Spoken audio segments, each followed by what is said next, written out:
Hello everyone, स्वागत है आप सबका आपके अपने यूट्यूब चैनल आर के मुनीम केमिस्ट्री क्लासेस पर। आज हम पढ़ेंगे zeroth and first law of thermodynamics. तो चलिए शुरू करते हैं। सबसे पहले आपके दे रखा है लॉज ऑफ थर्मोडायनेमिक्स। तो मैं आपको बता दूं कि आपके थर्मोडायनेमिक्स में टोटल 4 लॉ होते हैं, first, second, third and zeroth. तो अगर हम बात करें थर्मोडायनेमिक्स में कितने लॉ होते हैं, तो टोटल अगर हम बात करें तो थर्मोडायनेमिक्स का first law, second law, third law और जीरोथ लॉ। जीरोथ लॉ नाम इसलिए पड़ा क्योंकि फर्स्ट लॉ पहले आ गया था और बाद में लगा कि भाई ये तो इससे पहले वाला होना चाहिए, तो उसका नाम क्या पड़ा, जीरोथ लॉ। अब देख लेते हैं सबसे पहले क्या दे रखा है, zeroth law of thermodynamics. Simple सा है, इस पर कोई बहुत ज़्यादा क्वेश्चन नहीं बनता है। देख लेते हैं जीरोथ लॉ ऑफ थर्मोडायनेमिक्स क्या होता है। देखिए जीरोथ लॉ ऑफ थर्मोडायनेमिक्स क्या कहता है कि आपके 3 ऑब्जेक्ट है या 3 सिस्टम है या 3 बॉडी, आप कुछ भी कह सकते हैं। मैंने कहा ए, बी और सी। अब यहां पर क्या है कि जो ए है और सी है वो डायरेक्ट कांटेक्ट में नहीं है, उनके बीच में बैरियर है। बैरियर का मतलब हीट एक्सचेंज नहीं हो सकता। क्या नहीं हो सकता? हीट एक्सचेंज नहीं हो सकता। उसके अलावा ए और बी जो है उसमें हीट एक्सचेंज हो सकता है और बी और सी जो है उसमें हीट एक्सचेंज हो सकता है, लेकिन ए और सी के बीच में जो इंसुलेटर हमने लगा दिया है या हमने बीच में जो बैरियर लगा दिया तो वहां से जो है हीट एक्सचेंज नहीं हो सकता। तो जीरोथ लॉ क्या कहता है कि ए अगर बी के साथ थर्मोडायनेमिक इक्विलिब्रियम में है, क्या कह रहा है जीरोथ लॉ कि ए जो है बी के साथ थर्मोडायनेमिक इक्विलिब्रियम में है सेपरेटली और बी जो है सी के साथ थर्मोडायनेमिक इक्विलिब्रियम में है सेपरेटली, और ए और सी डायरेक्ट कांटेक्ट में नहीं है, तो फाइनली क्या होगा कि ए और सी भी क्या है, थर्मोडायनेमिक इक्विलिब्रियम में होंगे, भले ही वो डायरेक्ट कांटेक्ट में ना हो। तो जीरोथ लॉ क्या कह रहा है कि ए और बी सेपरेटली थर्मोडायनेमिक इक्विलिब्रियम में है। अब देखिए थर्मोडायनेमिक इक्विलिब्रियम का सिंपल सा मतलब ये है कि दोनों का टेम्परेचर सेम है। थर्मोडायनेमिक इक्विलिब्रियम का मतलब क्या है कि जब थर्मोडायनेमिक इक्विलिब्रियम एस्टेब्लिश हो रहा है, इसका मतलब टेम्परेचर जो है वो क्या हो जाएगा, सेम हो जाएगा। तो अगर मैं कह रहा हूँ ए और बी थर्मोडायनेमिक इक्विलिब्रियम में है, इसका मतलब ए और बी का क्या है, टेम्परेचर सेम है। और अगर मैं कह रहा हूँ बी और सी थर्मोडायनेमिक इक्विलिब्रियम में, मतलब बी और सी का टेम्परेचर क्या है, सेम है। तो अगर मैंने कहा ए का टेम्परेचर है टी ए, बी का टेम्परेचर है टी बी और सी का टेम्परेचर है टी सी, तो ये क्या कह रहा है, ए और बी थर्मोडायनेमिक इक्विलिब्रियम में, इसका मतलब क्या है कि टी ए जो है वो बराबर है किसके, टी बी के। और अगर मैं कह रहा हूँ बी और सी थर्मोडायनेमिक इक्विलिब्रियम में है, इसका मतलब टी सी जो है वो बराबर है किसके, टी बी के। तो अब हम यहाँ देखेंगे कि टी ए जो बराबर है टी बी के है और टी सी जो बराबर है वो भी टी बी के बराबर है। तो ओवरऑल अगर हम देखेंगे तो टी ए जो है वो भी क्या होगा, टी सी के बराबर हो जाएगा। यही आपके जीरोथ लॉ ऑफ थर्मोडायनेमिक्स है। तो जीरोथ लॉ ऑफ थर्मोडायनेमिक्स क्या कहता है कि अगर ए बी के साथ सेपरेटली थर्मोडायनेमिक इक्विलिब्रियम में है और बी के साथ सी थर्मोडायनेमिक इक्विलिब्रियम में है सेपरेटली, और ए और सी डायरेक्ट कांटेक्ट में नहीं है, तो भी क्या होगा, ए और सी क्या होंगे, थर्मोडायनेमिक इक्विलिब्रियम में होंगे। ये जीरोथ लॉ है, बहुत ज़्यादा कोई इंपॉर्टेंट नहीं है एग्जाम के पॉइंट ऑफ व्यू से, क्योंकि दे रखा है तो हमको एक आइडिया होना चाहिए। अब जो मेन आपके क्वेश्चन बनते हैं वो बनते हैं आपके first law of thermodynamics. First law of thermodynamics से 2 तरीके से क्वेश्चन बन सकते हैं, थ्योरेटिकल या फिर आपके फॉर्मूला बेस्ड। ठीक है, थ्योरेटिकल का मतलब क्या है कि यहाँ पर जब हम थर्मोडायनेमिक्स के लॉस पढ़ेंगे तो वहाँ पर आपके थ्योरेटिकल स्टेटमेंट भी हैं और उसके अलावा मैथमेटिकल फॉर्मूला भी है। तो यहाँ पर सबसे पहले हम बात करते हैं थ्योरेटिकल स्टेटमेंट की। देखिए बहुत ईजी क्वेश्चन बन पाता है। कहने का मतलब ये कि अगर आपको सिंपल से स्टेटमेंट याद हैं तो वो क्या करेगा, या तो वो ऐसे पूछेगा कि फर्स्ट लॉ ऑफ थर्मोडायनेमिक्स का स्टेटमेंट क्या है, या वो करेगा स्टेटमेंट देगा, फिर कहेगा कि ये जो स्टेटमेंट है कौन से थर्मोडायनेमिक के लॉ का स्टेटमेंट है, जीरोथ का है, फर्स्ट का है, सेकंड का है, थर्ड का है। तो यहाँ पर आपको स्टेटमेंट याद होने चाहिए, कौन सा स्टेटमेंट कौन से लॉ का है। बहुत ईजी है, कोई प्रॉब्लम नहीं है। अब देखिए फर्स्ट लॉ ऑफ थर्मोडायनेमिक्स की अगर हम बात करें तो सबसे पहला जो स्टेटमेंट दे रखा है थ्योरेटिकल, वो है energy of whole universe is constant. मतलब जो यूनिवर्स है, जो ब्रह्मांड है, हमने स्टार्टिंग में पढ़ा था यूनिवर्स का मतलब क्या है, सिस्टम प्लस सराउंडिंग। तो ये कह रहा है energy of whole universe is constant. पूरे ब्रह्मांड की जो ऊर्जा है वो नियत है। क्या है, नियत है। कांस्टेंट का मतलब है नियत, मतलब चेंज नहीं हो रही है। मतलब जो पूरा ब्रह्मांड है, पूरा जो यूनिवर्स है, उसकी एनर्जी क्या है, कांस्टेंट। ये कौन से लॉ का स्टेटमेंट है, फर्स्ट लॉ ऑफ थर्मोडायनेमिक्स का। Energy of whole universe is constant. Clear है, पूरे ब्रह्मांड की जो एनर्जी है, जो ऊर्जा है, वो क्या है, नियत है।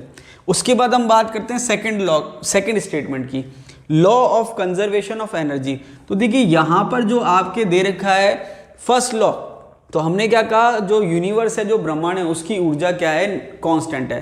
तो यहाँ पर अगर एनर्जी कांस्टेंट है तो हम उसका ऑल्टरनेट स्टेटमेंट क्या कह सकते हैं, law of conservation of energy. तो अगर कोई कहता है कि law of conservation of energy जो है थर्मोडायनेमिक्स का कौन सा लॉ है, तो आप क्या कहेंगे, फर्स्ट लॉ ऑफ थर्मोडायनेमिक्स। तो यहाँ पर बहुत ईजी है, energy of whole universe is constant and law of conservation of energy. I think कोई प्रॉब्लम नहीं है। उसके बाद नेक्स्ट स्टेटमेंट काफी इंपॉर्टेंट है, एग्जाम में पूछा जा चुका है, energy can neither be created nor destroyed. तो जब आप law of conservation of energy कहते हैं तो वहां पर उसके अंदर स्टेटमेंट क्या आता है कि एनर्जी को ना तो उत्पन्न किया जा सकता है ना ही नष्ट किया जा सकता है। Energy can neither be created nor destroyed, ना तो ऊर्जा को उत्पन्न किया जा सकता है ना उसको नष्ट किया जा सकता है। How ever one form of energy can be converted into another form of energy, मतलब ऊर्जा को ना तो उत्पन्न किया जा सकता है ना नष्ट किया जा सकता है, लेकिन एक रूप से दूसरे रूप में परिवर्तित जरूर किया जा सकता है। तो ऊर्जा के अलग अलग रूप होते हैं, आगे जब फॉर्मूले आएंगे तो वहां डिस्कस करेंगे। तो ये जो स्टेटमेंट है ये law of conservation of energy का ही स्टेटमेंट है। डिटेल में अगर हम बात करें law of conservation of energy का, तो मतलब यही निकलेगा कि ऊर्जा को ना तो उत्पन्न किया जा सकता है ना नष्ट किया जा सकता है, लेकिन एक रूप से दूसरे रूप में परिवर्तित जरूर किया जा सकता है। तो यह आपके हो जाएगा लॉ ऑफ कंजर्वेशन का ही स्टेटमेंट हो गया। तो देखिए यहां पर हमने 3 स्टेटमेंट बोली है, बहुत सिंपल है। Energy of whole universe is constant, पूरे ब्रह्मांड की ऊर्जा नियत है। Law of conservation of energy, ऊर्जा के संरक्षण का नियम। उसके बाद energy can neither be created nor destroyed, however one form of energy can be converted into another form of energy. ऊर्जा को ना तो उत्पन्न किया जा सकता है ना नष्ट किया जा सकता है, लेकिन एक रूप से दूसरे रूप में परिवर्तित जरूर किया जा सकता है। उसके बाद नेक्स्ट स्टेटमेंट क्या है, it is impossible to construct a perpetual motion machine which would produce work without absorbing equivalent amount of energy. तो ये स्टेटमेंट क्या कह रहा है कि ऐसी मशीन बनाना संभव नहीं है जो कार्य तो करे लेकिन उस कार्य को करने के लिए कोई भी ऊर्जा का स्रोत उसके साथ जुड़ा हुआ ना हो। मतलब ऐसी मशीन बनाना पॉसिबल नहीं है कि वो कार्य तो करती रहे लेकिन उसको हम कोई भी ऊर्जा ना दें। अब जैसे मान लीजिए कोई भी हम मशीन की बात करते हैं, जैसे मान लीजिए पंखा है, अब पंखा जो है वो आपको हवा दे रहा है, मतलब मैकेनिकल वर्क कर रहा है। तो मैकेनिकल वर्क कर रहा है लेकिन उसको क्या है, मैकेनिकल वर्क करने के लिए एनर्जी की नीड है। वो एनर्जी हम किस फॉर्म में दे रहे हैं, उसको इलेक्ट्रिसिटी के फॉर्म में दे रहे हैं। तो फर्स्ट लॉ ऑफ थर्मोडायनेमिक्स क्या कह रहा है कि ऐसी मशीन बनाना संभव नहीं है जो कार्य तो कर ले लेकिन उसके बदले में आप उसको कोई भी एनर्जी का सोर्स ना दें, या कोई एनर्जी का सोर्स जुड़ा हुआ ना हो, या किसी प्रकार से हम उसको कोई एनर्जी ना दें। तो ये फर्स्ट लॉ ऑफ थर्मोडायनेमिक्स क्या कह रहा है कि ऐसी मशीन बनाना संभव नहीं है कि वो कार्य तो करे लेकिन उसको कोई एनर्जी हम देने की जरूरत ना पड़े। तो ये भी आपके जो स्टेटमेंट है फर्स्ट लॉ ऑफ थर्मोडायनेमिक्स का। अब देखिए यहाँ थोड़ा सा आप केयरफुल रहना, कई बार क्या होता है कि हम ढंग से पढ़ते नहीं, तो हमने क्या केवल एक वर्ड याद कर लिया, परपेचुअल मोशन मशीन। तो हम क्या करेंगे, जब सेकंड लॉ ऑफ थर्मोडायनेमिक्स पढ़ेंगे तो वहां पर भी स्टेटमेंट आएगा, वहां पर भी मशीन आएगी। अब हम क्या करेंगे, ढंग से याद नहीं करेंगे तो मशीन याद रख ली तो कंफ्यूज हो जाएंगे कि फर्स्ट लॉ का है या सेकंड लॉ का है। वहां पर सिंपल सा है, ऐसी मशीन बनाना संभव नहीं है जो कार्य तो करे और उसके बदले में कोई एनर्जी उसको हम ना दे। बहुत सिंपल है। ये तो आपके हो गए थ्योरेटिकल स्टेटमेंट। कितने हो गए, 1, 2, 3 और 4। ठीक है, ये बहुत सिंपल से छोटे छोटे स्टेटमेंट है, आसानी से पूछे जा सकते हैं। जब हम क्वेश्चन करेंगे तो वहां पर आपके और क्लियर हो जाएगा। अब आता है आपके mathematical form of first law of thermodynamics. अब देखिए यहाँ पर सबसे इंपॉर्टेंट बात क्या है कि पहले जब हम थर्मोडायनेमिक्स का फॉर्मूला पढ़ते थे फर्स्ट लॉ का, तो उस टाइम पे फॉर्मूला अलग चलता था। अब क्या है कि जो नोटेशन है वो चेंज हो गए हैं, इसलिए जब आप फर्स्ट लॉ का फॉर्मूला देखेंगे तो हो सकता है आपको कहीं पर कुछ और लिखा मिले और ये आपको डिफरेंट मिले, या आपने यही पढ़ रखा हो। वो डिपेंड करता है कि आपने कहाँ से क्या पढ़ा है।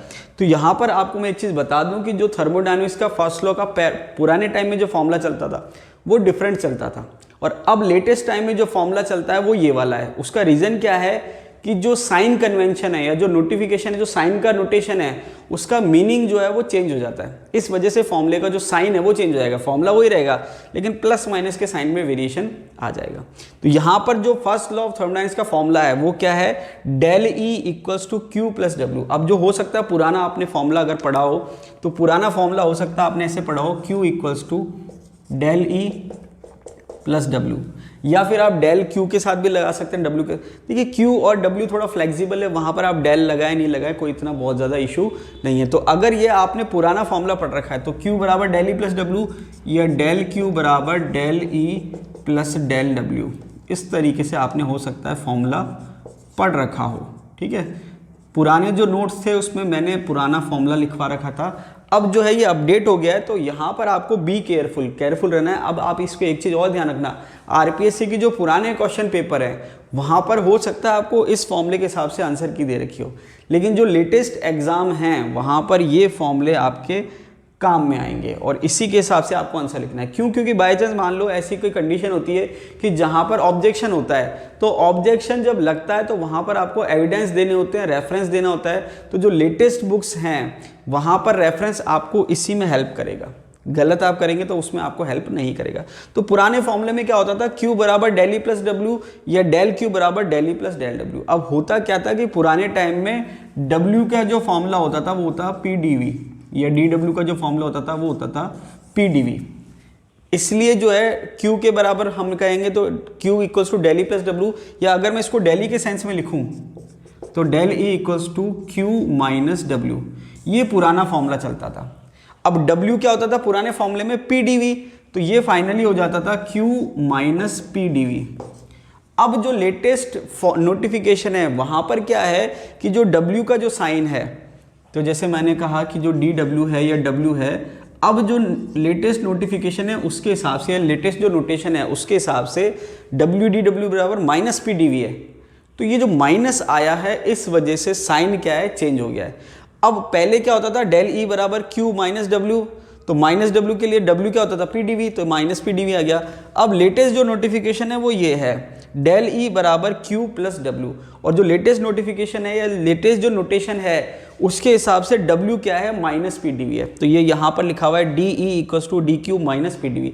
तो फाइनली फॉर्मूला यहाँ घूम फिर के यहीं आएगा, डेल ई बराबर Q minus P D we.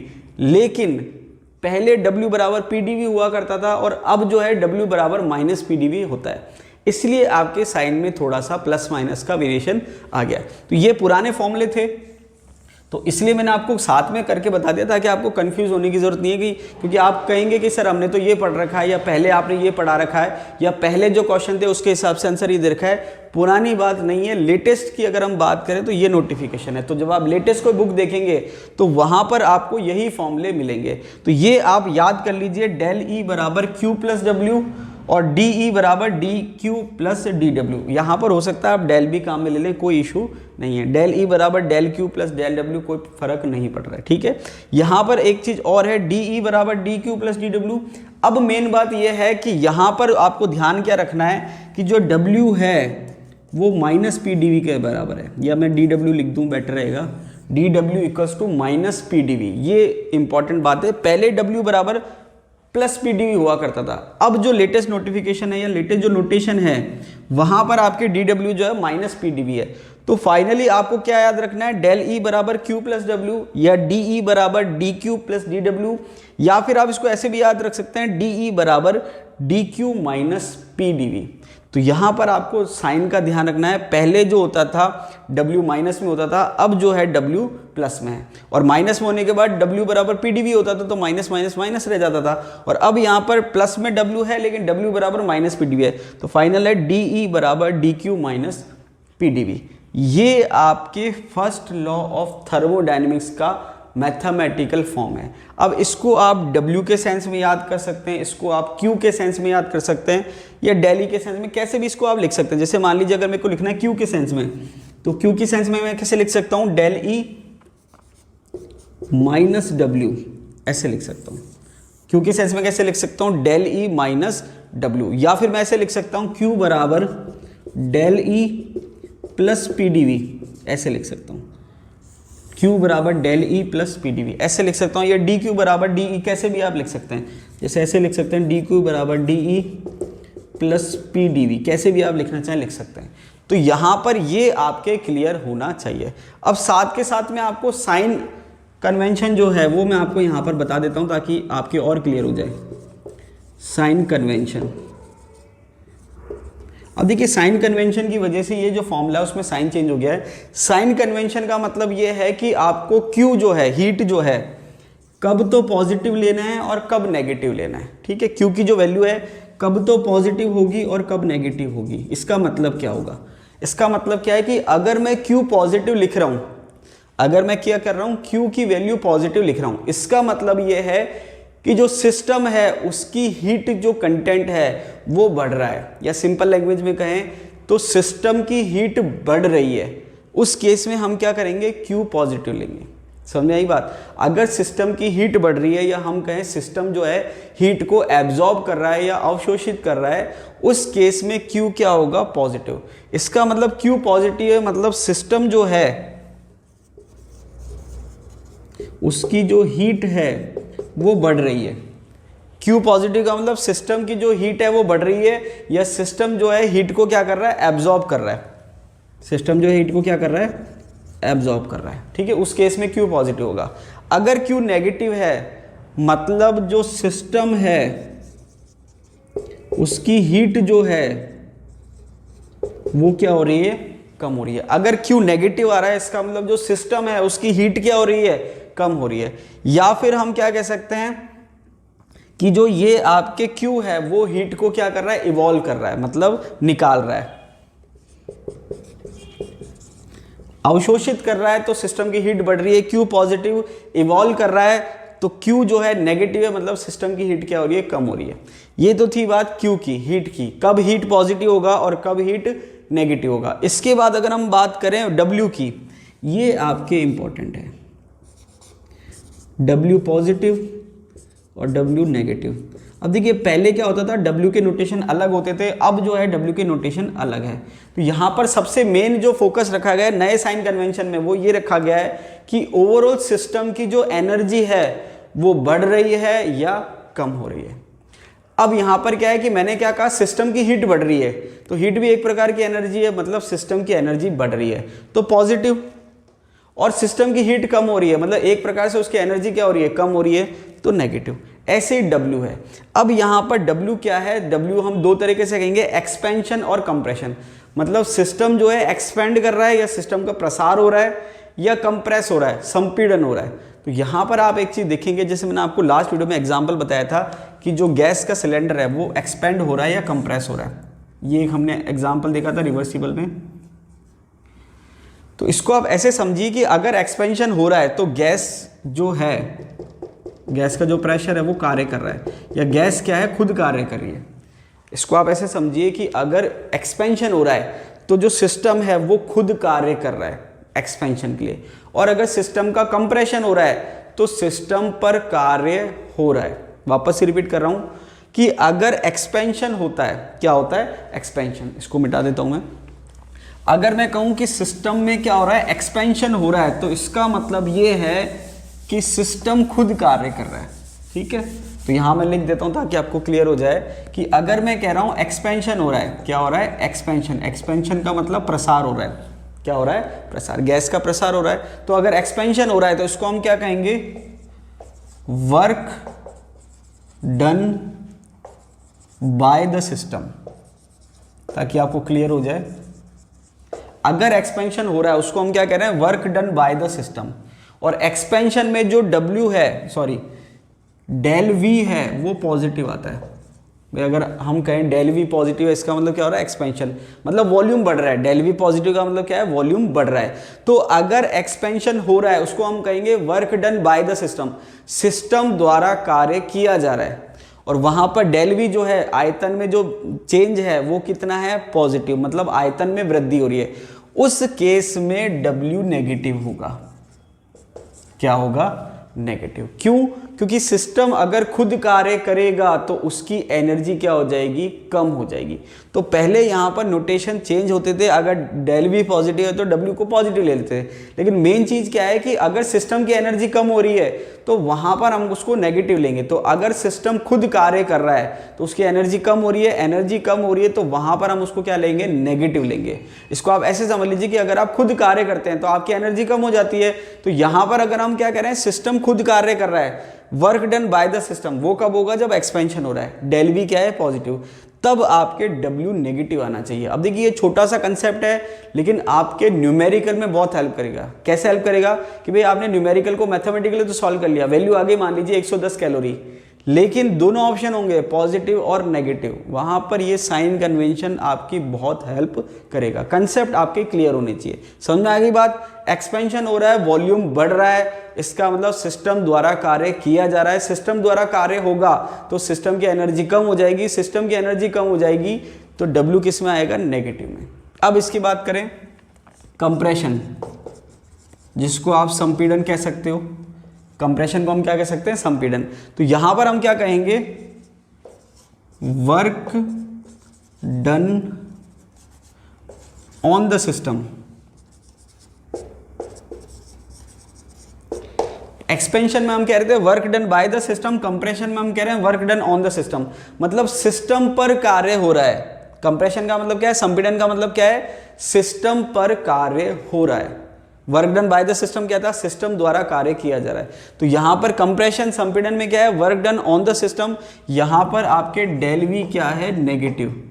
Del we क्या है? नेगेटिव। इसका मतलब वॉल्यूम जो है वो क्या हो रहा है? कम हो रहा है। उस केस में W जो है वो पॉजिटिव होगा। समझ आ गई बात? ये आपको ध्यान रखना है। तो सिस्टम द्वारा कार्य किया जा रहा है, W नेगेटिव, सिस्टम पर कार्य हो रहा है, W पॉजिटिव। सिस्टम द्वारा कार्य होगा तो एक्सपेंशन होगा, W नेगेटिव, और सिस्टम पर कार्य हो रहा है तो W पॉजिटिव जब कंप्रेशन हो रहा है। तो यहां पर जो मैंने आपको फॉर्मूला बताया था W बराबर -PdV या dW बराबर -PdV, तो वहां पर आप क्या देखेंगे कि अगर एक्सपेंशन हो रहा है तो डेल W जो है, या dV कह देता हूं इसको, dV क्या होगा? पॉजिटिव होगा।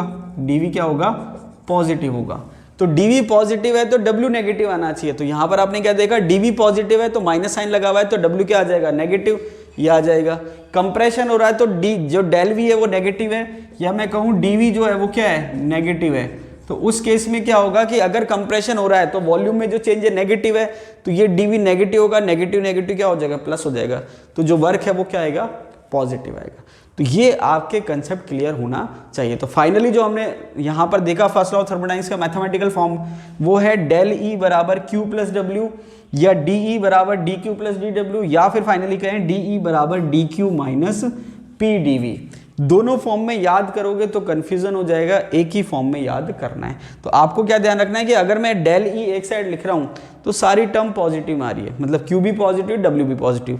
तो del E equals to Q plus W, या DE बराबर DQ प्लस DW। ये है mathematical form of first law of thermodynamics, या फिर आप इसको ऐसे भी कर सकते हैं DE बराबर DQ माइनस PW। इसमें आपके कोई ऑब्जेक्शन नहीं है, ये आपको सब जगह सेम मिलेगा, लेकिन यहां पर आपको डिफरेंस मिल सकता है, ये आप याद रखना, आपके क्या है? काम आएगा। अभी हमने फर्स्ट लॉ ऑफ थर्मोडायनामिक्स पढ़ा और उसका मैथमेटिकल फॉर्मूला पढ़ा। अब देखिए फर्स्ट लॉ ऑफ थर्मोडायनामिक्स में 3 टर्म आ रही है, इंटरनल एनर्जी, हीट और वर्क। अब यहाँ पर अगर हम बात करें हीट की तो Q से रिप्रेजेंट कर रहे हैं। मैंने आपसे कहा कि डेल Q कई बार हो सकता है लिखा हुआ मिले या ना मिले, क्योंकि डेल Q जो है, मैं यहाँ पर लिख के बताता हूँ, डेल Q को आप Q final minus Q initial नहीं लिख सकते, इसलिए कई बार हम डेल Q की जगह सिंपल Q भी चला लेते हैं। तो कोई इशू नहीं है कि भाई डेल Q लिखा हुआ है या Q लिखा हुआ है, वहाँ पर Q का मतलब हीट चेंज से ही है। अगर केवल Q लिखा हुआ है तो उसका मतलब भी चेंज इन हीट से ही है।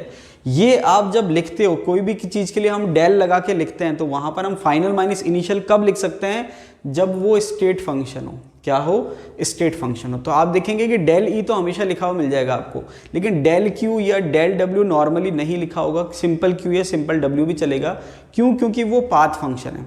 यहाँ पर मेन बात क्या है? Q जो है वो हीट को रिप्रेजेंट कर रहा है और उसका मतलब है पाथ फंक्शन। पाथ फंक्शन वह होते हैं जो केवल इनिशियल फाइनल स्टेट पे डिपेंड नहीं करते, जो पाथ फॉलो हो रहा है उस स्टेट से दूसरी स्टेट में जाने के लिए उस पर डिपेंड करते हैं। मैंने आपसे कहा था एग्जाम में पूछते हैं कौन सा स्टेट फंक्शन है, कौन सा पाथ फंक्शन है। इसके अलावा मैंने आपको बता दिया Q पॉजिटिव कब होगा और Q नेगेटिव कब होगा। दूसरा दे रखा है W। W जो है वर्क, मैंने आपको बताया W को आप लिख सकते हो dW बराबर -P/dV। ठीक है, ये आप लिख सकते हो। वर्क जो है कब पॉजिटिव होगा कब नेगेटिव होगा ये मैंने आपको बता दिया। वर्क जो है वो भी पाथ फंक्शन है, वर्क जो है वो भी क्या है, पाथ फंक्शन। ये दो एग्जांपल मैंने आपको बताए पाथ फंक्शन के, बाकी सारे के सारे लगभग क्या होते हैं, स्टेट फंक्शन होते हैं। ठीक है, स्टेट फंक्शन के लिए आप लिख सकते हो कि जब आप डेल करके लिखते हो तो फाइनल माइनस इनिशियल, क्योंकि वो पाथ पे डिपेंड नहीं कर रहा है। ठीक है, इसके लिए हम ऐसे नहीं लिख सकते। इसके अलावा अगर हम बात करें, आगे दे रखा है इंटरनल एनर्जी। तो देखिए नोटेशन जो है आपको कुछ बुक में ई मिलेगा और कुछ बुक में यू मिलेगा। तो अगर आपके क्वेश्चन में यू भी लिखा आता है तो आपको परेशान होने की जरूरत नहीं कि यू का मतलब क्या है। यू जो है इंटरनल एनर्जी का ही रिप्रेजेंटेशन है, या रिप्रेजेंट करते हैं या सिंबल है। तो यहाँ पर हम कैपिटल ई से भी रिप्रेजेंट कर सकते हैं, यू से भी लिख सकते हैं। तो जब आप फर्स्ट लॉ ऑफ थर्मोडायनामिक्स का फॉर्मूला लिखेंगे तो वहाँ पर आपको एग्जाम में ई भी लिखा हुआ आ सकता है और यू भी लिखा हुआ आ सकता है। परेशान होने की जरूरत नहीं है। दोनों का मतलब किससे, इंटरनल एनर्जी से, आंतरिक ऊर्जा। अब सबसे इंपॉर्टेंट बात यह है कि इंटरनल एनर्जी स्टेट फंक्शन है। स्टेट फंक्शन का मतलब इनिशियल और फाइनल जो पोजीशन है उस पर डिपेंड करता है। ठीक है, पाथ पे डिपेंड नहीं करता। और दूसरी इंपॉर्टेंट बात जो ई है, इंटरनल एनर्जी जो है वो फंक्शन है किसका, टेम्परेचर का। फंक्शन है किसका, टेम्परेचर का। फंक्शन होने का मतलब क्या है कि टेम्परेचर का फंक्शन है। इसका मतलब ये है कि अगर टेम्परेचर चेंज होगा तो इंटरनल एनर्जी क्या हो जाएगी, चेंज हो जाएगी। इसके अलावा इंटरनल एनर्जी किसी का फंक्शन नहीं है। मतलब वॉल्यूम चेंज करोगे तो इंटरनल एनर्जी चेंज नहीं होगी, प्रेशर चेंज करोगे तो इंटरनल एनर्जी चेंज नहीं होगी, लेकिन अगर टेम्परेचर चेंज होगा तो इंटरनल एनर्जी चेंज हो जाएगी। लेकिन ये जो आपके कंडीशन है ये आइडियल के लिए है।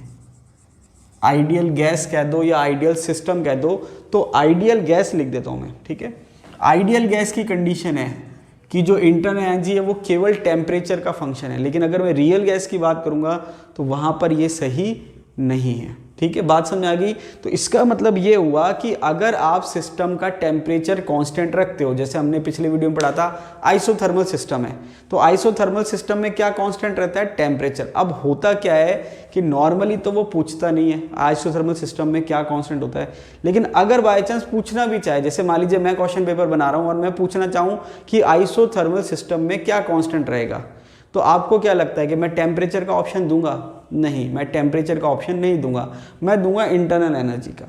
अब आप सोचेंगे आइसोथर्मल का मतलब समतापी है, समतापी का मतलब टेम्परेचर कांस्टेंट, टेम्परेचर का ऑप्शन ही नहीं है। फिर आप बोलोगे कि तो क्वेश्चन के ऑप्शन गलत आ गया, क्वेश्चन गलत है। वहां पर वो क्या करेगा या मैं क्या करूंगा, टेम्परेचर की जगह दूंगा इंटरनल एनर्जी।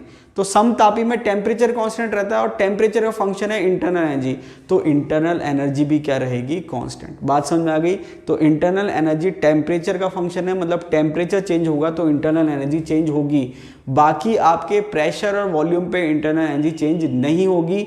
और ये जो कंडीशन है ये किसके लिए, आइडियल गैस के लिए। ठीक है, रियल गैस में इंटरनल एनर्जी टेम्परेचर के साथ साथ वॉल्यूम का भी फंक्शन हो जाती है। खैर वो हम बात नहीं कर रहे। ध्यान रखना कि ये जो रिलेशन है आइडियल के लिए, अगर मैं रियल गैस की बात करूंगा तो इंटरनल एनर्जी जो है टेम्परेचर के साथ साथ वॉल्यूम का भी फंक्शन हो जाएगी। ठीक है, आगे अगर बात करें इंटरनल एनर्जी, तो देखिए इंटरनल एनर्जी जो है हमने देखा रिप्रेजेंटेशन है ई और यू, और ये आपके स्टेट फंक्शन है और ये किसका फंक्शन है, टेम्परेचर का। किसके लिए, आइडियल गैस के लिए। तो अगर कुछ भी मेंशन नहीं है तो आपको आइडियल सिस्टम मान के चलना है। ठीक है, तो यहां पर ये क्या कह रहा है, इंटरनल एनर्जी के लिए every substance is associated with a certain amount of energy which depend upon its chemical nature as well as volume, temperature, pressure and mass. कहने का मतलब क्या है कि हर सब्सटेंस जो है, केमिकल सब्सटेंस, उसकी नेचर पे, उसके प्रेशर पे, उसके वॉल्यूम पे, उसके टेम्परेचर पे, उसके मास पे एनर्जी डिपेंड करती है, जिसको हम क्या कहते हैं, इंटरनल एनर्जी। मतलब हर सिस्टम की कोई ना कोई एनर्जी होती है, उसको हम क्या कहते हैं, इंटरनल एनर्जी। और उसका जो दूसरा नाम है, ऑल्टरनेटिव टर्म्स है, उसको हम और क्या कह सकते हैं, इंट्रिंसिक एनर्जी या फिर chemical energy. I think clear हो गया होगा। देखिए बहुत ज़्यादा डेफिनेशन में हमको जाने की जरूरत नहीं है। Every substance is associated with a certain amount of energy. हर सब्सटेंस, हर पदार्थ जो है किसी ना किसी रूप में एनर्जी से जुड़ा हुआ है, उसकी कुछ ना कुछ एनर्जी होती है। और वो एनर्जी जो है वो किस पे डिपेंड कर रही है, उसके केमिकल नेचर पे डिपेंड कर रही है, प्रेशर पे डिपेंड कर रही है, टेम्परेचर पे डिपेंड कर रही है, वॉल्यूम पे डिपेंड कर रही है, मास पे डिपेंड कर रही है, जिसको हम क्या कह रहे हैं, इंटरनल एनर्जी, या हम क्या कह सकते हैं, इंट्रिंसिक एनर्जी, या हम क्या कह सकते हैं, केमिकल एनर्जी। मेन बात क्या है कि इंटरनल एनर्जी जो है स्टेट फंक्शन है और किसका फंक्शन है, टेम्परेचर का। समझ में आ गई बात। अब यहाँ पर आप कंफ्यूज मत हो जाना कि भाई आप कहोगे depend upon its chemical nature as well as volume, temperature, pressure, mass. फिर आप कहोगे सर आपने तो ये भी लिख रखा है कि वॉल्यूम पे डिपेंड कर रही है, प्रेशर पे डिपेंड कर रही है। वो ये कह रहा है कि अगर किसी सिस्टम की कोई स्टेट है तो वहाँ पर उसकी क्या है, पर्टिकुलर वैल्यू होगी इंटरनल एनर्जी की, लेकिन फंक्शन वो किसका है, टेम्परेचर का। ठीक है, इसके बाद दे रखा है हीट कंटेंट और एंथैल्पी। एंथैल्पी आपके सिलेबस में भी मेंशन है। तो देखिए एंथैल्पी जब हमारे नाम आएगा, अब होता क्या है थर्मोडायनेमिक्स में प्रॉब्लम ये होती है कि फॉर्मूले तो हमको क्लियर है कि भाई ये फॉर्मूला इसका ये है, लेकिन जब उसके जो फिजिकल मीनिंग होते हैं, जब हम उसको इमेजिन करते हैं तो हमारे लिए थोड़ी सी प्रॉब्लम आती है। अब हम सोचेंगे कि भाई ये एंथैल्पी की जरूरत क्या आ गई, भाई थर्मोडायनेमिक्स का जो फॉर्मूला था उसमें तो हमारे 3 चीज़ थी, हीट, इंटरनल एनर्जी और वर्क। अब ये एंथैल्पी क्या है, इसकी ज़रूरत हमको क्यों पड़ी? तो एंथैल्पी जो है एक प्रकार से हीट का ही फॉर्म है। क्या है, एक प्रकार से हीट का ही फॉर्म है। और इसकी ज़रूरत क्यों पड़ी, कैसे पड़ी, वो थोड़ी देर बाद हमें क्लियर हो जाएगा। तो यहाँ पर सबसे बात करें अगर एंथैल्पी की, तो यहाँ पर इसका रिप्रेजेंटेशन या जो नोटेशन है या जो सिंबल है वो है H। तो अगर H लिखा हुआ है इसका मतलब क्या है, एंथैल्पी है। H का मतलब हीट नहीं है, हीट के लिए Q सिंबल काम में ले रखा है। Q जो है आपके हो सकता है कहीं पर स्मॉल q मिल जाए, कहीं पर कैपिटल Q मिल जाए, कोई प्रॉब्लम नहीं है। ठीक है, परेशान होने की जरूरत नहीं है। स्मॉल q का मतलब भी हीट है, कैपिटल Q का मतलब भी हीट है। ठीक है, तो अगर H लिखा हुआ है, H का मतलब है एंथैल्पी। अब एंथैल्पी का फॉर्मूला जो है वो क्या है, H = E + PV। एक चीज़ और यहाँ पर इंपॉर्टेंट है कि यहाँ पर थर्मोडायनेमिक्स में हम क्या करते हैं कि हमको एक्चुअल वैल्यू से मतलब नहीं है, हमको मतलब है चेंज से। और एक्चुअल वैल्यू जो है सारी हम निकाल भी नहीं सकते। इसका क्या मतलब हुआ, इसका मतलब ये हुआ कि जैसे मैंने कहा कि कोई भी सब्सटेंस है उसकी कोई ना कोई इंटरनल एनर्जी होती है जिसको मैंने कहा E। तो किसी सब्सटेंस की इंटरनल एनर्जी कितनी है या जो कोई सिस्टम है उसकी इंटरनल एनर्जी कितनी है मैं मेज़र नहीं कर सकता, लेकिन मैं उस इंटरनल एनर्जी में चेंज जो है उसको मेज़र कर सकता हूँ। बात समझ में आ रही है? सिस्टम की एंथैल्पी क्या है मैं आसानी से उसको मेज़र नहीं कर सकता, लेकिन एंथैल्पी में चेंज क्या है वो मैं मेज़र कर सकता हूँ। तो मेन बात क्या है कि थर्मोडायनेमिक्स में हम एक्चुअल वैल्यू पे ज़्यादा फोकस नहीं रखते, हम उस वैल्यू में चेंज पे फोकस रखते हैं। समझ में आ रही है बात कि सिस्टम की इंटरनल एनर्जी क्या है वो हमारे लिए इतनी इंपॉर्टेंट नहीं है कि जब आपने कोई प्रोसेस करा या सिस्टम को एक स्टेट से दूसरी स्टेट में लेके गए तो उस इंटरनल एनर्जी में या जो भी आप टर्म कह रहे हैं उसमें चेंज कितना हुआ ये हमारे लिए इंपॉर्टेंट है। ठीक है, तो यहाँ पर हम हीट में चेंज कितना हुआ, एंथैल्पी में चेंज कितना हुआ, इंटरनल एनर्जी में चेंज कितना हुआ, हम इस टाइप से बात करेंगे। तो यहाँ पर जब भी आप चेंज की बात करोगे डेल सिंबल आप हमेशा काम में लोगे। तो अगर आप कह रहे हो डेल ई इसका मतलब चेंज इन इंटरनल एनर्जी, अगर आप कह रहे हो डेल एच मतलब चेंज इन एंथैल्पी, लेकिन अगर आप सिंपल क्यू भी लिख देते हो इसका मतलब हीट चेंज सही है। और अगर आप सिंपल डब्ल्यू रख ले हो तो इसका मतलब क्या है कि जो आप एक स्टेट से दूसरी स्टेट में गए उसमें कार्य कितना हुआ। तो यहाँ पर आप डेल के लिए कोई बाउंडेशन नहीं है। ठीक है, क्योंकि ये आपके स्टेट फंक्शन है इसलिए हम इसको मस्ट काम में लेते हैं। ये आपके पाथ फंक्शन है तो कई बार हम काम में लेते हैं, कई बार हम काम में नहीं लेते। तो यहाँ पर हमने क्या कहा, एच का फॉर्मूला क्या है, E + PV, लेकिन हमारे लिए एच इतना इंपॉर्टेंट नहीं है जितना डेल एच इंपॉर्टेंट है। तो डेल एच के लिए जो फॉर्मूला है वो है del E + P del V। ठीक है, दोनों साइड हमने डिफरेंस ले लिया। तो डेल एच बराबर del E + P del V। अब यहाँ पर एक चीज़ आपको ध्यान रखना है, जब हम एच की बात करते हैं तो प्रेशर कॉन्स्टेंट रहता है। क्या रहता है, प्रेशर कांस्टेंट रहता है। क्योंकि अगर मैं डिफरेंशिएशन करता या डिफरेंशिएशन के फॉर्म में लिखता, तो अगर मान लीजिए कि मैं पीवी का डिफरेंशिएशन कर रहा हूँ, क्या कर रहा हूँ, पीवी का डिफरेंशिएशन कर रहा हूँ, तो मैं इसको इस फॉर्म में लिखना चाहिए मेरे को, PdV + VdP, इसको इस फॉर्म में लिखते हैं। समझ में आ रही बात? अगर मैं पीवी जो टर्म है, दो टर्म अगर है उसका हम डिफरेंशियल फॉर्म में लिख रहे हैं या डिफरेंशिएशन कर रहे हैं, तो क्या होता है, एक बार एक को कांस्टेंट रखो, दूसरे का डिफरेंशिएशन करो, और एक बार दूसरे को कांस्टेंट रखो, दूसरे का डिफरेंशिएशन। तो जैसे पीवी की मैं बात कर रहा हूँ तो ये हो जाएगा PdV + VdP। अब मैंने क्योंकि कंडीशन क्या लगा दी, प्रेशर कांस्टेंट है, तो प्रेशर कांस्टेंट करने से जो डीपी है उसकी वैल्यू क्या हो जाएगी, 0। तो जो VdP की टर्म है वो क्या हो जाएगी, 0। तो केवल क्या बच जाएगा, PdV।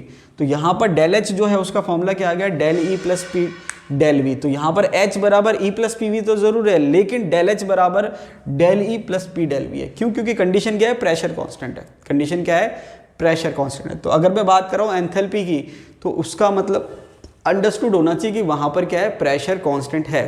तो डेल एच बराबर del E + P del V, ये आपके एंथैल्पी का फॉर्मूला है, इंपॉर्टेंट है, ये आपको ध्यान रखना है। समझ में आ गई बात? इसके बाद ये तो इंपॉर्टेंट है, ये सिंपल फॉर्मूला है, आपके हर जगह काम आएगा। लेकिन जो एग्जाम में क्वेश्चन आता है या जो न्यूमेरिकल पूछा जाता है या जो क्वेश्चन पूछे जाते हैं वो इसके आगे वाले फॉर्मूले पे पूछे जाते हैं, वो ज़्यादा इंपॉर्टेंट है। क्या दे रखा है कि अगर आप आइडियल गैस इक्वेशन की बात करोगे तो आपको पता है PV बराबर nRT होता है। आइडियल गैस इक्वेशन सब आप जानते हो, PV equals to nRT। P से प्रेशर, V से वॉल्यूम, N का मतलब है number of moles of gas, R का मतलब गैस कांस्टेंट, T का मतलब टेम्परेचर। तो यहाँ पर हम किसी आइडियल गैस की बात कर रहे हैं, PV बराबर nRT। अब मान लीजिए हम कोई केमिकल रिएक्शन की बात कर रहे हैं और केमिकल रिएक्शन में क्या है कि रिएक्टेंट साइड में रिएक्टेंट है, प्रोडक्ट साइड में प्रोडक्ट है। अब यहाँ पर अगर मैं बात करूँ कि भाई रिएक्शन हमने कराई और रिएक्शन जैसे मैंने कहा रिएक्टेंट से क्या बन गया, प्रोडक्ट। अब क्योंकि ये जो इक्वेशन है गैस की इक्वेशन है, आइडियल गैस की, किसकी इक्वेशन है, आइडियल गैस की। तो हम क्या कह रहे हैं कि हम क्या मान रहे हैं कि N जो है वो गैसियस मॉलिक्यूल्स हैं। क्या है, गैसियस मॉलिक्यूल। तो अगर मैं कोई केमिकल रिएक्शन की बात कर रहा हूँ, केमिकल रिएक्शन जब हम एग्जाम्पल देखेंगे या क्वेश्चन सॉल्व करेंगे वहाँ पर एक्यूरेट एग्जाम्पल दे रखे हैं, वहाँ हम अच्छे से कर लेंगे। रिएक्टेंट से प्रोडक्ट बन रहा है। अब मेन बात क्या है कि रिएक्टेंट साइड में गैस के मॉलिक्यूल कितने हैं या गैस के मोल कितने हैं और प्रोडक्ट साइड में गैस के मोल कितने हैं, उस पर डिपेंड करेगा आपके PV इक्वल्स टू nRT। तो यहाँ पर हमने क्या लिखा, P del V। P del V का मतलब रिएक्शन होने के बाद या रिएक्शन के दौरान P del V। P del V का मतलब change in volume, del V का मतलब क्या है, चेंज इन वॉल्यूम। तो P del V equals to del nGRT। हमने क्या कहा कि भाई प्रेशर तो हमने कांस्टेंट कर रखा है, कोई हम क्या कर रहे हैं केमिकल रिएक्शन करवा रहे हैं, वहां पर हमने प्रेशर कांस्टेंट कर दिया। अब हुआ क्या, रिएक्टेंट की साइड हो सकता है नंबर ऑफ मॉलिक्यूल जो गैस के हैं वो कुछ और हो और प्रोडक्ट की साइड जो number of molecules of gas हैं वो कुछ और हो। तो वहां पर जो del V है वो किससे रिलेट होगा, del N से। किससे रिलेट होगा, del N से। तो ये आपको ध्यान रखना है, इंपॉर्टेंट है। P del V equals to del nGRT। अब ये जो del nG है, del nG का मतलब क्या है, G का मतलब है गैस। ये ध्यान रखना कि del N का मतलब केवल change in number of moles नहीं है, change in number of moles of gaseous molecules. या गैसियस जो हैं आपके रिएक्टेंट या प्रोडक्ट, उनके मॉलिक्यूल्स या मोल में चेंज कितना है। ठीक है, तो जैसे मैंने क्या लिख रहा है, del G equals to number of gaseous mole of product minus number of gaseous mole of reactant. del nG का मतलब ये है, इंपॉर्टेंट है, बहुत ज़्यादा एग्जाम में क्वेश्चन आते हैं। तो यहाँ पर आपने क्या देखा कि P del V को हम क्या लिख सकते हैं, del nGRT। तो ये जो आपने फॉर्मूला पढ़ा था del H equals to del E plus P del V, तो P del V की जगह मैंने क्या लिख दिया, del nGRT।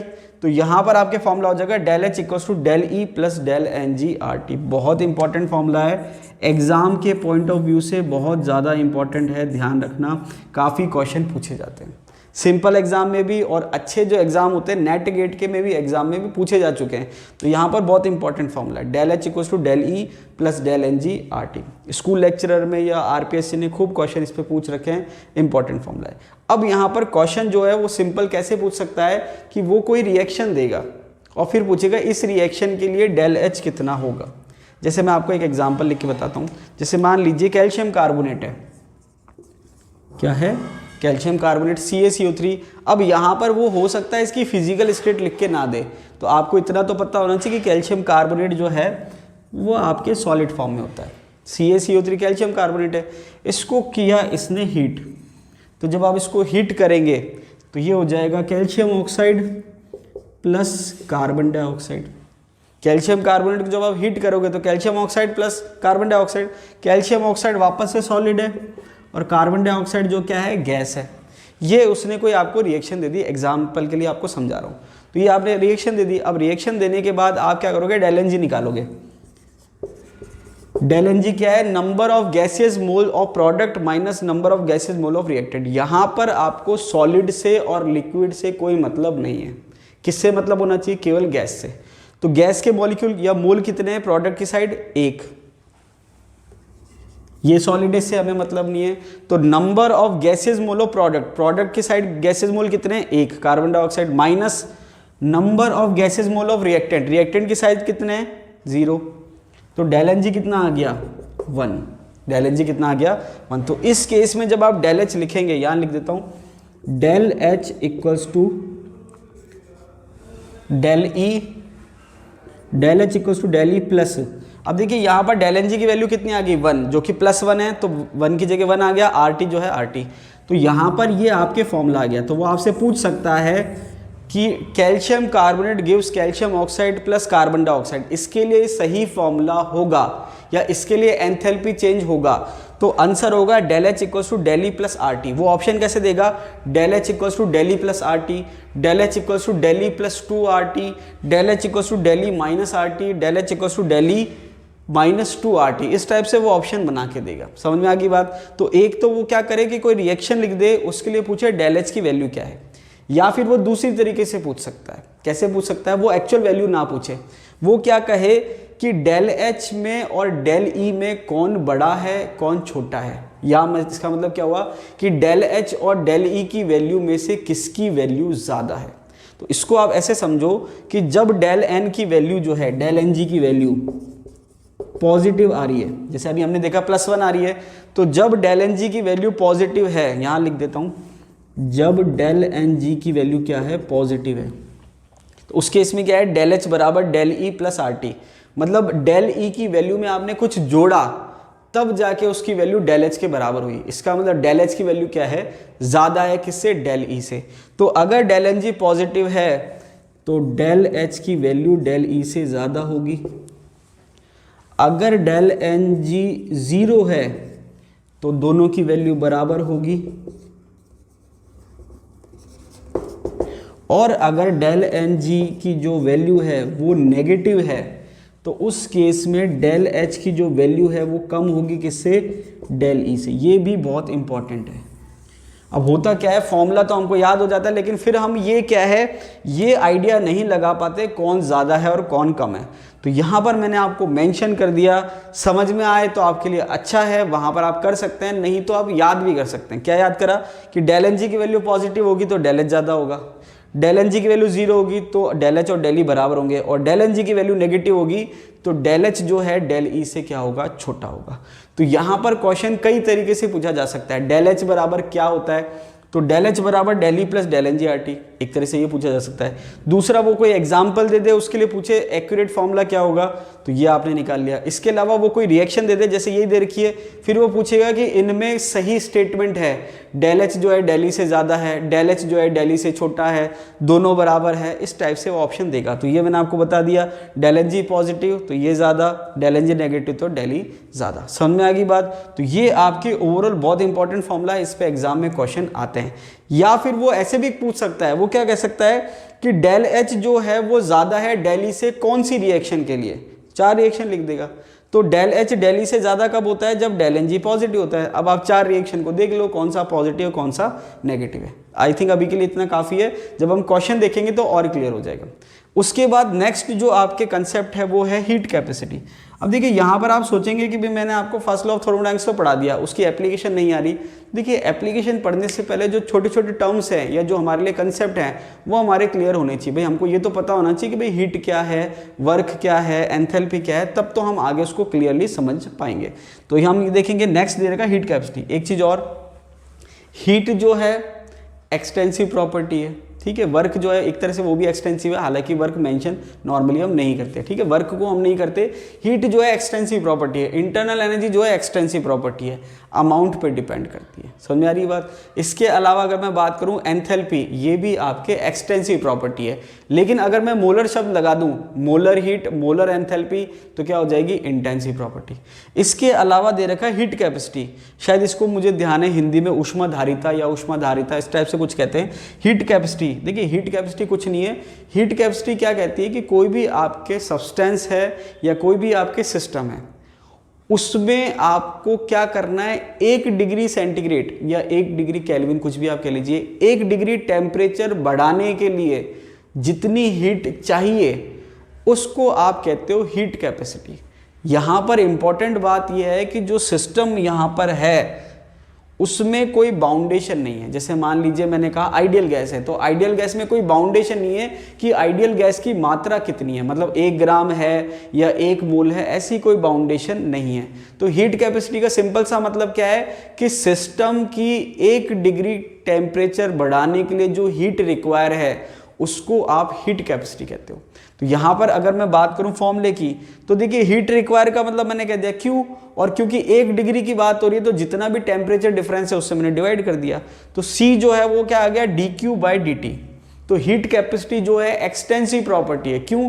क्योंकि यहाँ पर कितना, अब देखिए मान लीजिए मैंने कहा पानी मुझे गर्म करना है 1 डिग्री टेम्परेचर, तो मैं 1 लीटर पानी गर्म करूंगा तो अलग अमाउंट ऑफ हीट चाहिए, 2 लीटर गर्म करूंगा तो अलग अमाउंट ऑफ हीट चाहिए। तो यहाँ पर अमाउंट मेंशन नहीं है, इसलिए जो हीट कैपेसिटी है ये एक्सटेंसिव प्रॉपर्टी है। और यहाँ पर इसका मतलब क्या है, 1 डिग्री टेम्परेचर बढ़ाने के लिए जो हीट चाहिए उसको हम क्या कह रहे हैं, हीट कैपेसिटी, उसको हम क्या कह रहे हैं, हीट कैपेसिटी। तो इसका फॉर्मूला क्या हो जाएगा, C=dQ/dt।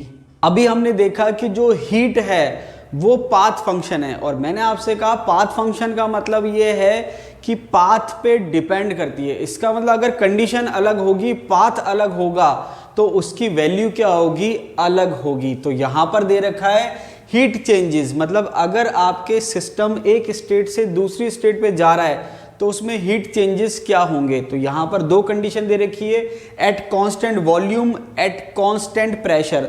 मतलब अगर आपके सिस्टम एक स्टेट से दूसरी स्टेट पे जा रहा है और अगर वॉल्यूम कांस्टेंट है, उस केस में हीट चेंज क्या होगा। और अगर एक सिस्टम एक स्टेट से दूसरी स्टेट में जा रहा है और प्रेशर कांस्टेंट है, उस कंडीशन में हीट चेंज क्या होगा। तो सबसे पहले दे रखा है एट कांस्टेंट वॉल्यूम, जब वॉल्यूम कांस्टेंट है उस केस में हीट चेंज क्या होगा। तो देखिए क्योंकि वॉल्यूम कांस्टेंट है तो हीट चेंज को हमने V से बता दिया है। मैंने आपसे कहा था चेंज के लिए सिंपल Q इनफ है, तो Q जो है हीट चेंज को बता रहा है और V का मतलब एट कांस्टेंट वॉल्यूम। तो from first law of thermodynamics Q equals to del E minus W। अभी हमने देखा था डेल E बराबर Q प्लस W होता है, तो QV बराबर डेल E माइनस W। अब मेन चीज क्या है कि जो W होता है, अगर एक्चुअल में हम W लिखें तो इसका फॉर्मूला आप लिख सकते हो माइनस इंटीग्रेशन PdV। ये आपके एक्चुअल फॉर्मूला होता है W का, इसलिए मैं आपको बार बार लिख रहा था DW के फॉर्म में। किस फॉर्म में लिख रहा था, DW equals to minus PdV। तो यहाँ पर आप फॉर्मूला जो है वर्क का इस फॉर्म में लिख सकते हैं, DW बराबर माइनस PdV या DW माइनस इंटीग्रेशन PdV। इसको आप ऐसे नहीं लिख सकते। अगर आप चाहें W बराबर में P डेल V लिख दूं माइनस, ये आप नहीं लिख सकते, क्योंकि ये एक पर्टिकुलर कंडीशन में लिखा जा सकता है। हर कंडीशन में W बराबर माइनस PdV जो है वो आप सिंपल P डेल V नहीं लिख सकते। ये बात आपको ध्यान रखनी है। अगर आप ऐसे लिखेंगे, हैबिट में डालेंगे तो गलती हो जाएगी आपसे। अब वो कब लिख सकते हैं वो मैं आपको अभी बता दूंगा। तो यहाँ पर हमने क्या कहा, QV बराबर डेल E माइनस W।